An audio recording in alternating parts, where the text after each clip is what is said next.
Thanks for staying with us. First up, total value of mobile money transactions has hit a record 3.2 trillion cedis for this year, representing a huge leap from what was posted in 2024. Here's more in this report.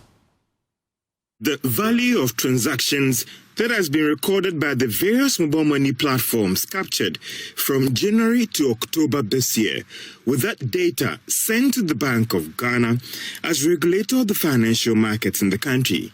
In 2024 October, the total value of mobile money transactions reached 2.3 trillion Ghana cedis. This means that what we recorded in October this year represents a huge leap from what was posted last year.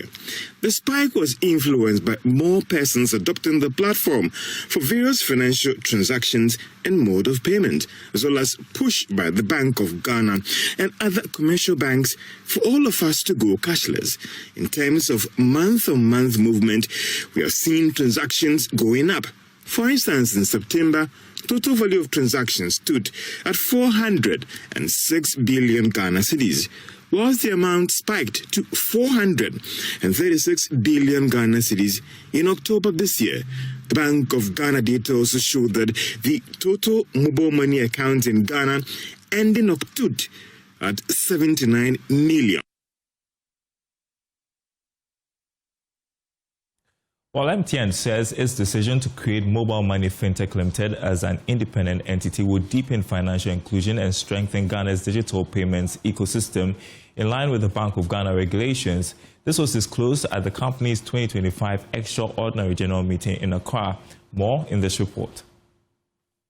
Telecommunications giant MTN has announced a major structural reorganization of its mobile money business to meet new Bank of Ghana regulatory requirements. Under the new arrangement, Momo will operate as a standalone, well-capitalized financial technology company known as Mobile Money Fintech Limited. Speaking to Joy Business at the company's Extraordinary General Meeting, Director of Mobile Money Fintech and Mobile Money Limited, Victoria Bright, outlined the company's strategy and the steps being taken to align with the central bank's regulatory expectations. It is a Ghanaian incorporated company, and it will now run the mobile money business after the merger. That is what we're doing now. 3 to 5 years from now, we see the business being as robust as possible. We are planning on listing the shares of Mobile Money Fintech Limited within that stipulated period. And there will be a few conditions that we feel we will have to meet internally to be able to do that listing successfully. For example, we are currently undergoing a digital transformation, and we would like to complete that exercise before we do any listing.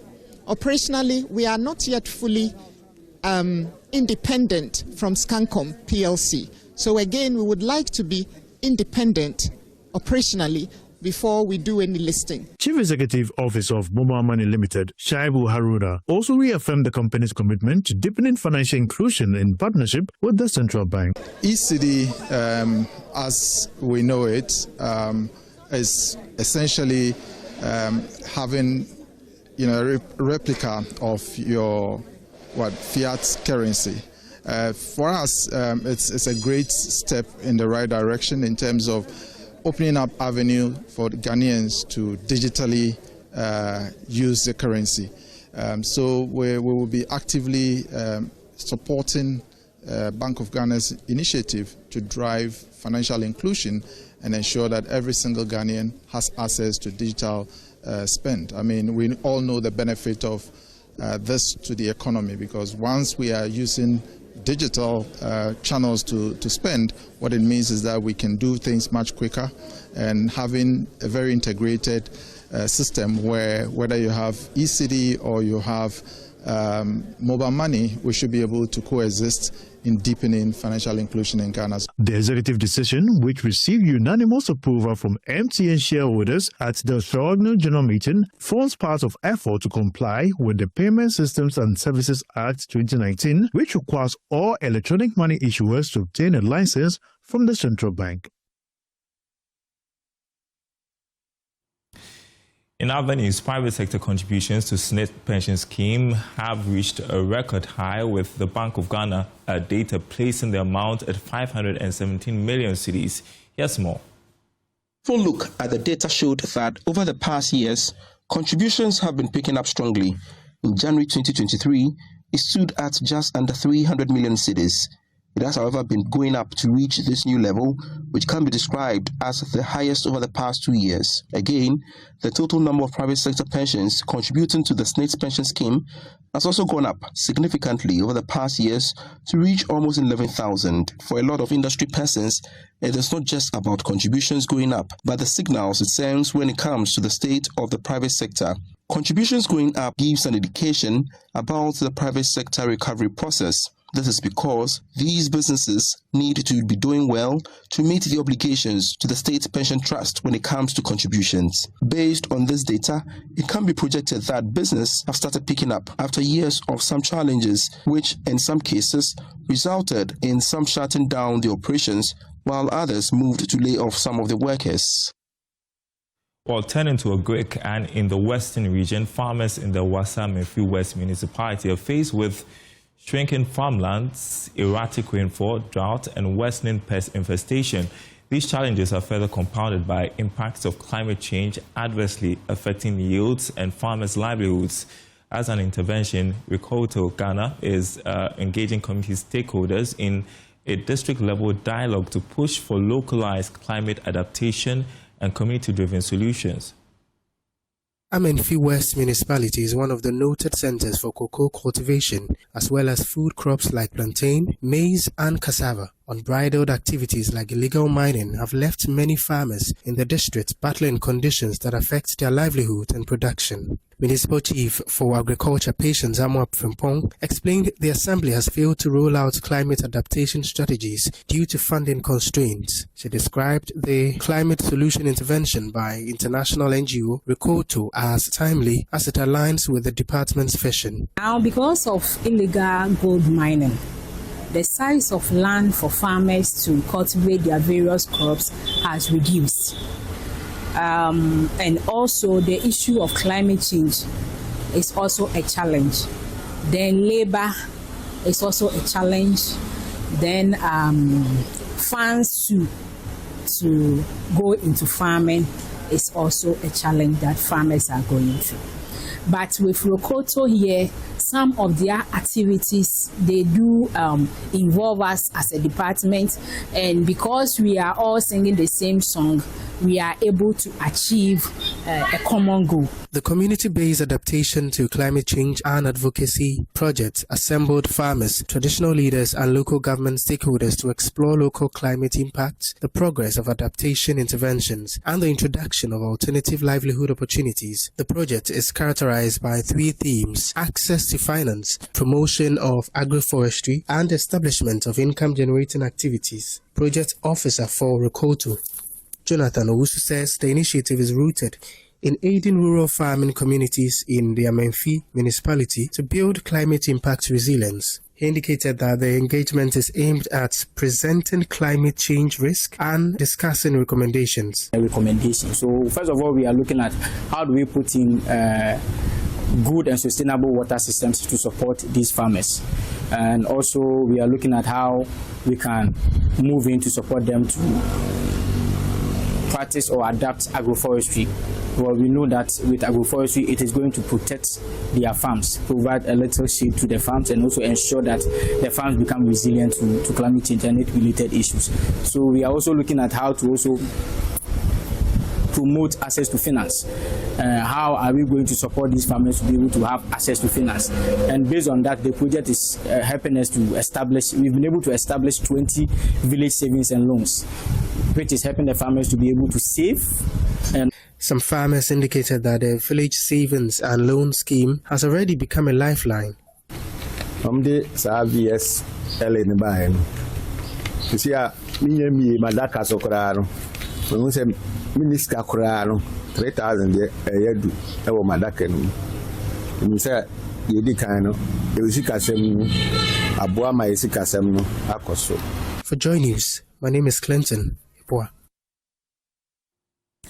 and you're watching The Marketplace. We are taking a short break. When we come back, we are going to be discussing local tourism as the holiday season approaches. That will be on The Exchange. Don't go anywhere. Welcome back to The Marketplace and to The Exchange. Now, as Ghana gears up for the Christmas season, Presidential Advisor on Diasporan Affairs, Kofi Otridako, is encouraging Ghanaians in the diaspora to explore different cities to support and boost local economies. He shared these insights with Joy Business after attending the Christmas tree lighting ceremony at Kempinski Gold Coast Hotel. All the people here were going to stay at the Kempinski, and that's what happens when the diaspora come back home to spend time with us in December. Tourism is enhanced, which means that hotel facilities will be booked to the max. Those who own small joints in the corners, in Accra through to Gambaga, they're going to get something to enhance their lives.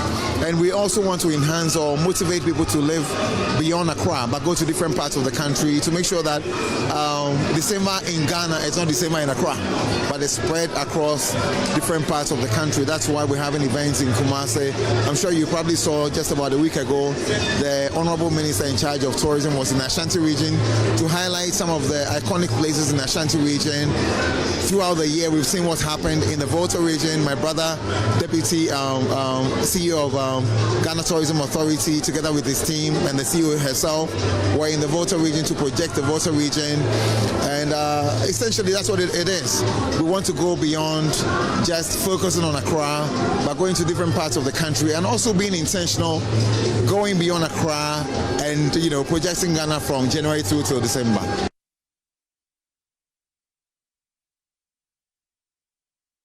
So how do we ensure December in Ghana is not just an Accra thing? Emmanuel Frimpong is president of the Africa Tourism Research Network. He joins me on Zoom for our Tuesday Exchange to discuss how Ghana can promote local tourism with Christmas festivities just weeks away. Good afternoon to you. Good to see you. What specific strategies can Ghana implement to attract both diaspora Ghanaians and locals to explore the country during the Christmas festivities? Thank you very much, Darrell, and good afternoon, good morning, good evening to your viewers, depending on where they are watching us from. Okay. And thank you for the opportunity. It's great to see you once again. So for Ghana to take advantage of December and GH and even beyond, there are a few things that we need to do. For me, the first thing that we need to do is to create special festive packages for holiday makers, and even for those who are in different regions of the country. So we can have programs like Discover Accra in a day, or Discover Volta region in a day, Discover Central region in a day. The other thing that we also need to do is to partner with event and festival organizers, so that whilst they are organizing events, then we can look at how then do we package tourism offering for those who are interested. And then the other thing that we need to do is to look at digital payment platforms that various tourism facilities can use. As we invite people to come in, most of them are going to use their debit and credit cards. Here is the case that you go to a food joint, you go to some of our attraction sites, you can't pay with your credit card or debit card. You have to use physical cash. And these people don't have physical cash. So we need to make it easy for them to be able to pay. And of course, our customer service, which we've been talking about over and over, we need to improve. I don't know if it is late, but I think there's more that we can do between now and December. And even in our internet connectivity, how are people able to connect if they move out of Accra or various cities? So we need to improve on our internet connectivity. Security is also important. So these are some of the things that we can do. Of course, promoting various hidden gems that people don't even know. I was listening to my brother just a few minutes ago talking about being intentional about promoting other regions instead of the 3 regions that we've been promoting more often. So these are things that we need to be doing. And thanks for reminding us that we've got Ghanaians all over the world who are watching right now who may be making plans to come home. What do you see as the main challenges limiting local tourism in Ghana, especially during festive seasons, and how can they be addressed? Well, The issue with local tourism, or what we call domestic tourism, is about packaging.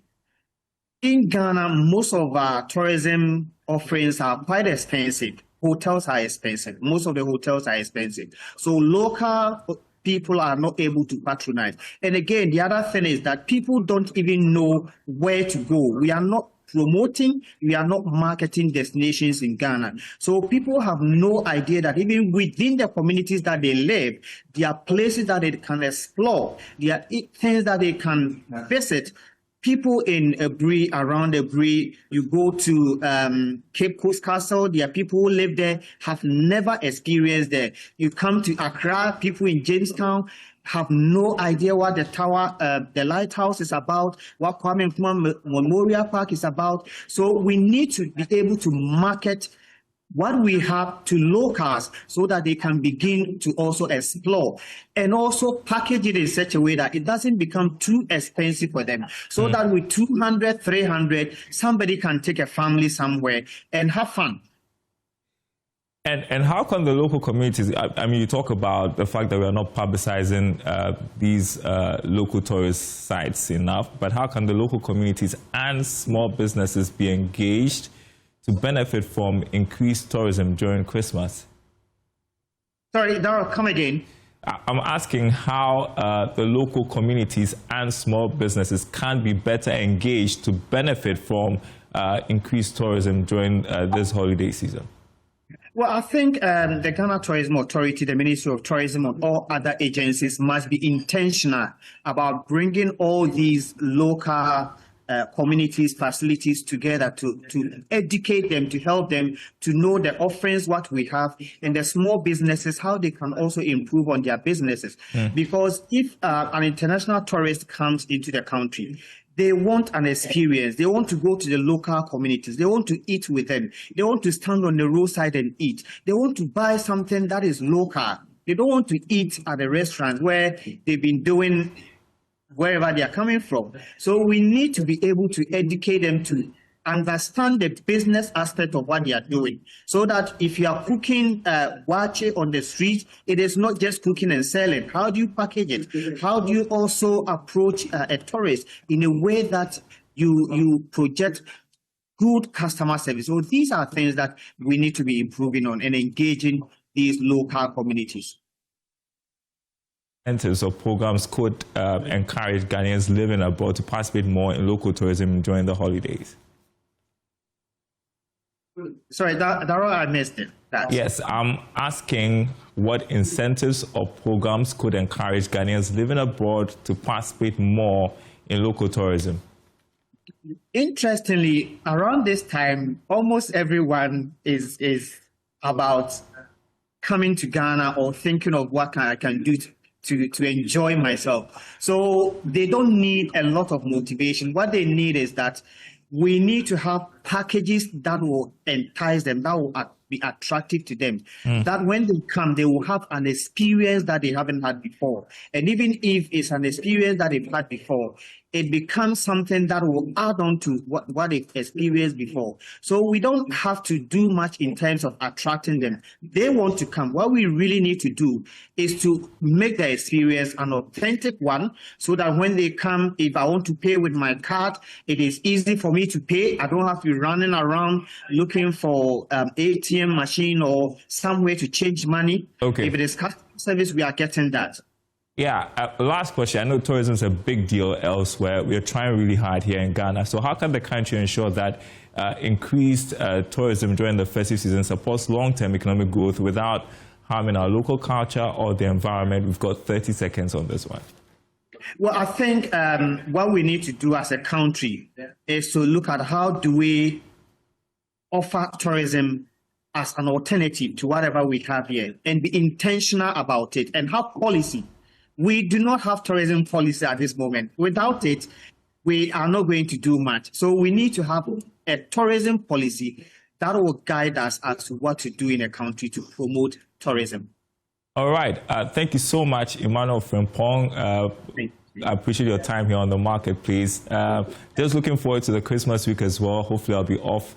Maybe patronize some local tourist sites. I appreciate your time. All right, and before we go, here is a look at what's making news on our website, myjoyonline.com/business. Total value of mobile money transactions hit 3.6 trillion Ghana cedis. Also, cost of land tops list as most declined business component in Ghana, UKGCC survey. You can read more on that, myjoyonline.com/business. We leave you with our Money Lab episode for today.